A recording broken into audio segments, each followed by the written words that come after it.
Yo, what's up, what's up? It's the Hungry Millennial back again with yet another Proactive Pragmatism. On today's Proactive Pragmatism, we're going to do things a little bit different. This is going to be the beginning of a series called Proactive Pragmatism, The Review. On today's review, we're going to be going over rule number 1 of Jordan Peterson's 12 rules for life. And this rule is stand up straight with your shoulders back. I cannot tell you how much this rule has helped change my life. Like even before I heard of Jordan Peterson, I didn't realize that there was a series of events that were being set forward in my life to help me produce results. But it all began with standing up straight with my shoulders back.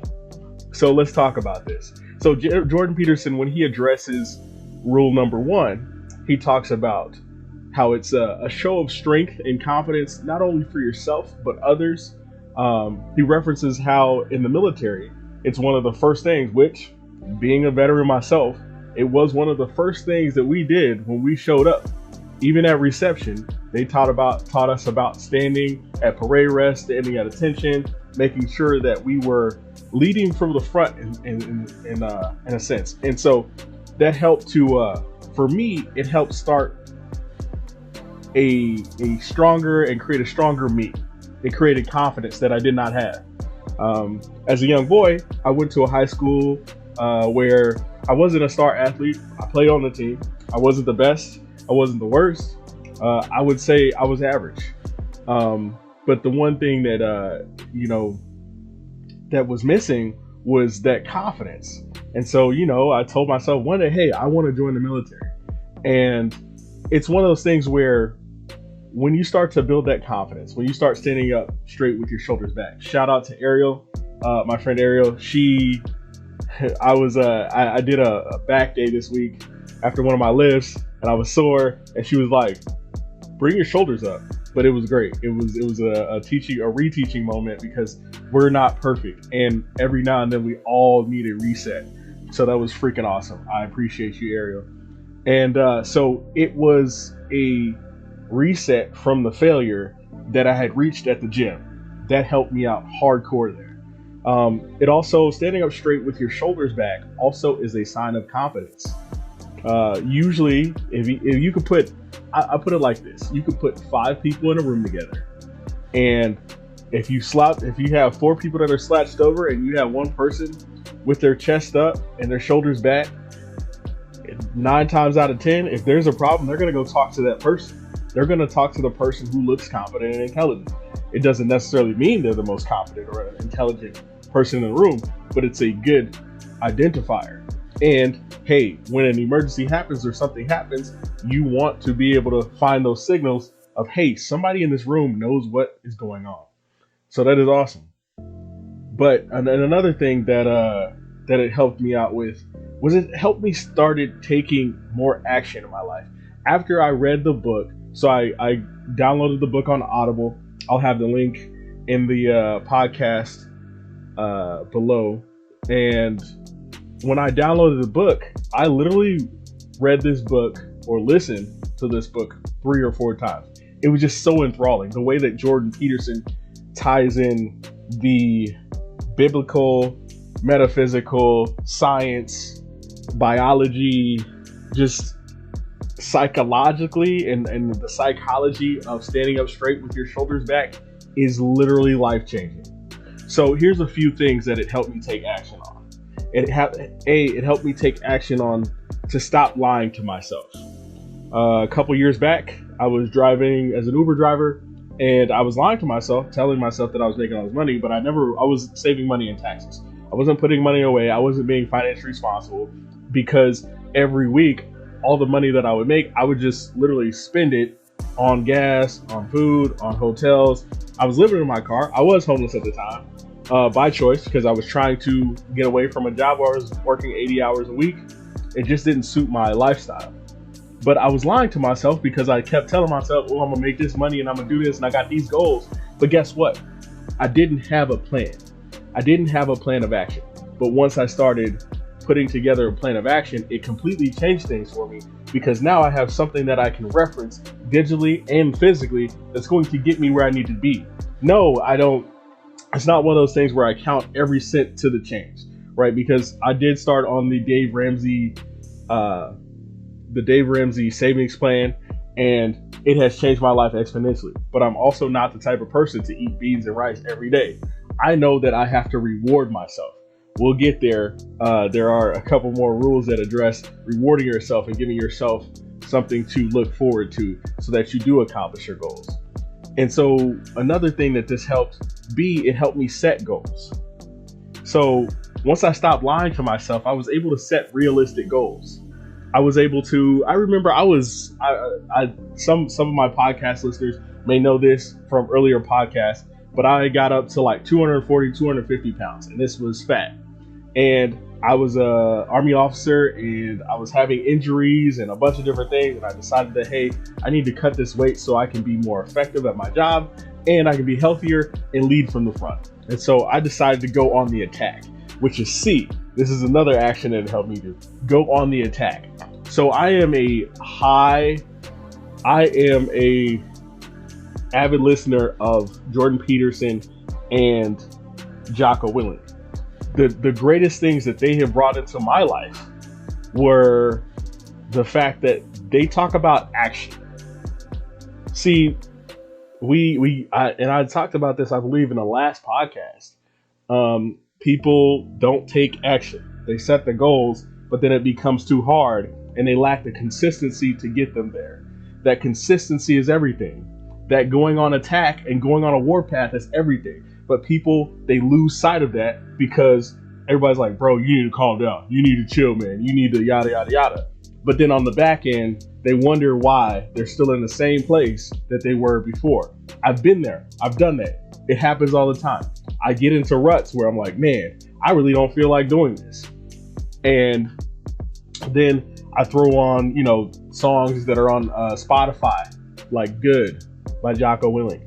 I get in a mode where I got to put on something, even if it's drug dealing music. It's one of those things where it just gets me hyped and gets me in that zone. Like, you still have things left to accomplish. You need to go get after it. It is time to eat. And these things have been life changers because I no longer, if I live by the mantra, if you stay ready, you don't have to get ready. And if you stay ready, it's like being in the gym. I remember during COVID when we were on deployment to Kuwait and Iraq, it was one of those things where we couldn't get access to any gym equipment. So we had to go to the push-ups, the sit-ups, the baseline things. And, I fell in a rut where I was upset and I was like, man, this freaking sucks. Just like everybody else, because I'm human. And I was like, then I had to talk to myself and I was like, Tommy, snap out of it. If you want to eat, you got to go eat. Fucking figure it out. And excuse my French, but go figure it out. Go find something else to do and do it now. Go on the attack right now, because you don't have a minute or a second left to waste. Because, and this is what I found out. So during the process of our demobilization, we're getting back from deployment. It was one of those things where, it's easy to, hey, I got to go into quarantine for 14 days. Now, I can just chill out and I can spurg out. But you got to realize you just lost 14 days. If you look at your hours and you look at the time that you didn't go to the gym, it's like, okay, get you 4 days in the week. But it's gotten to a point where I typically don't even count the days. I just know that I'm going to the gym. I just know that I'm going to go eat. So that way, if I look at the rest of the week and there's a day where something comes up, or like Thursday, Friday, I've already earned 3 to 4 days. I've already been getting after it. So I ain't got nothing to worry about. So that's when that grind and facing your fears. Yes, that's a fear. It's a fear of failure. And that fear of failure also kind of twists and it grinds your gears like, I'm not good enough. I don't have the resources. But then you got to reset and tell yourself, hey, get back in the game.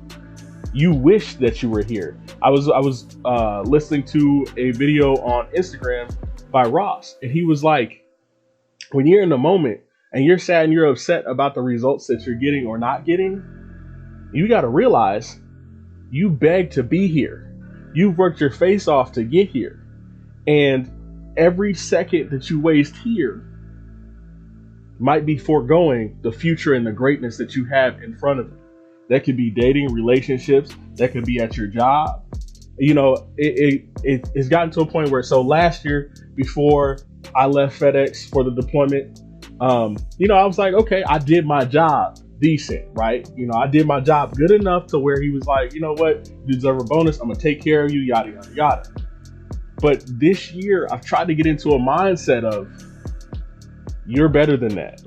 Oh, okay. So if I go to a door and a customer isn't there, I'm like, you know what? Let me circle back at the end of my route because they might be there. Going on the attack is about looking at the little small things in your life and seeing how you can exert excellence, how you can bring excellence to that field, trying to show up early. And even if you don't show up early, maybe you stay late because you deserve to stay late. Finish the route. Don't be lazy. Try to problem solve to get it done. And people will appreciate that. Not only will your boss appreciate that, but you will appreciate that. You will go home satisfied knowing that you gave it everything that you had because you stood up straight with your shoulders back. You ain't no bitch. You ain't no punk. You went out there and you did your freaking thing. That is what winners are made of. That is excellence at the highest level. Because if I die tomorrow, I know that on all fronts, I'm doing everything that I can to make my life better. And I can rest easy. Because it's funny. You know, I talked about doing dishes on my last podcast. But these small little elements, they build brick by brick. They build and solidify this skyscraper or this house or the St. Louis Arch. Whatever you want to be, whatever metaphor gets you through the day, it's going to help you succeed. And it's one of those things where if you can embody that, no matter what you're going through, sad, depression, whatever, I have my bouts as well. It's going to help you become next level. It's the small things that we do every day now that build us up. And as we go on this journey through the 12 rules for life of Jordan Peterson, I want you to tune in because we're going to talk about it. But these are some, and I also highly recommend getting the book because nothing is going to speak to you more than 12 Rules for Life by Jordan Peterson. Doesn't matter what your political affiliations are or how you feel about socioeconomic things, but these, I tell you, I lie to you not. These are things that are going to help you get through. So, this is Hungry Millennial, back again with yet another Proactive Pragmatism. Tune in for Rule 2 coming up on our next episode of this podcast. Thank you. Also, please, if you have any questions or you have any concerns or topics that you want me to address in the future or things you want me to talk about, fitness, otherwise, military, whatever, you can reach us. You can reach the podcast at proprag20@gmail.com. PROPROG. No, wait, hold on. I messed that up. PROPRAG20@gmail.com. So thank you guys. I appreciate you guys for tuning in. Stay tuned for the next episode. Rule 2. Thank you.